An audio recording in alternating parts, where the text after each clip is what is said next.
اس دن زمین بچھائی گئی تھی 25 ذوالقعدہ کو، اور آپ ریلیٹ کر پائیں گے اس دحو الارض کے لفظ کو حدیث قصہ سے.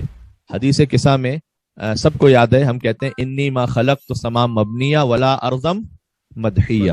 وہ مدحیہ وہی دحو الارض سے کہ زمین کو نہیں بچھایا، آسمان کو اللہ نے بلند نہیں کیا، زمین کو نہیں بچھایا. انی ما خلقت السماء مبنیہ ولا ارضا مدحیہ ولا قمرا منیرا ولا شمسا مضیئا ولا فلکا یدور ولا بحرا یجری ولا فلکا یسری الا فی محبت هؤلاء الخمسة الذین هم تحت الکسا. تو یہ دحو الارض اسی سے ریلیٹڈ ہے کہ اللہ نے زمین کو نہیں بچھایا، سورج کو روشن نہیں کیا، چاند کو منور نہیں کیا، سمندروں کو نہیں خلق کیا اور کشتیوں کو نہیں چلایا، مگر یہ کہ ان 5 کی محبت میں جو قصہ کے نیچے.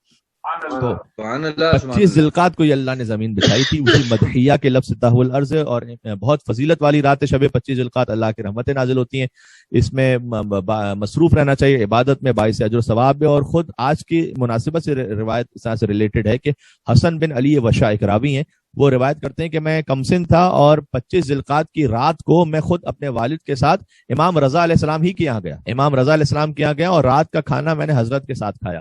کیا خوش نصیبی ہوگی اس کی کہ جو امام وقت کے ساتھ کھانا کھا رہا ہو دسترخوان پر. تو اس کے بعد امام نے فرمایا کہ آج کی رات ہی حضرت ابراہیم اور حضرت عیسیٰ علیہ السلام متولد ہوئے تھے. امام رضا علیہ السلام نے فرمایا 25 ذوالقعدہ کی رات کو، اور روئے زمین کو خانہ کعبہ کے نیچے سے بچھایا گیا تھا.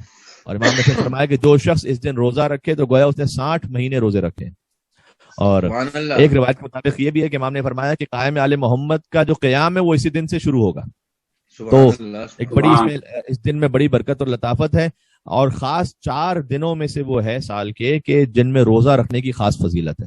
سال کے 4 دن وہ ہیں کہ جن میں روزہ رکھنا بہت زیادہ باعث ثواب. ان میں سے ایک 25 ذوالقعدہ الحرام ہے. حتیٰ میں آپ سے عرض کرتا ہوں 15 شعبان کے روزے کو جو مومنین رکھتے ہیں ماشاءاللہ سے، لیکن 15 شعبان کے روزے سے زیادہ افضل روایات میں 25 ذوالقعدہ کا روزہ ہے. تو 25 ذوالقعدہ کے روزے کو ضرور آپ اس پہ توجہ دیں. اگر قضا روزے ہیں کسی کے تو قضا کی نیت سے رکھے تاکہ اسے قضا بھی ادا ہو جائے اور 25 ذوالقعدہ کے روزے کا ثواب بھی مل جائے گا. روایت میں کہ اس دن کا روزہ، ایک دوسری روایت ہے کہ 70 سال کے روزے کے برابر ہے، اور اس دن کا جو روزہ ہے 70 سال کے گناہوں کا کفارہ ہے. اور جو شخص 25 ذوالقعدہ کو روزہ رکھے اور رات میں عبادت کرے تو اس کے لیے 100 سال کی عبادت کا ثواب ہے. پھر فرمایا کہ آج کے دن روزہ رکھنے کے لیے یعنی 25 ذوالقعدہ کے لیے ہر چیز وہ استغفار کرتی ہے جو زمین و آسمان میں، ہر چیز اس کے لیے استغفار کرتی ہے، جس میں خدا کی رحمت جو ہے نا دنیا میں اس میں عام ہو جاتی ہے. اور ذکر اور عبادت کا بہت زیادہ اجر ہے. غسل کرنا چاہیے لیکن غسل رجا کی نیت سے، یعنی اس امید پر کہ انشاءاللہ اللہ سبحانہ و تعالیٰ نے حکم دیا ہوگا تو ثواب ملے گا، لیکن اس کے بعد وضو کرنا ہے آپ نے اگر آپ نے نماز پڑھنی ہے تو. اور روزہ اور ذکر عبادت میں مصروف رہنا چاہیے.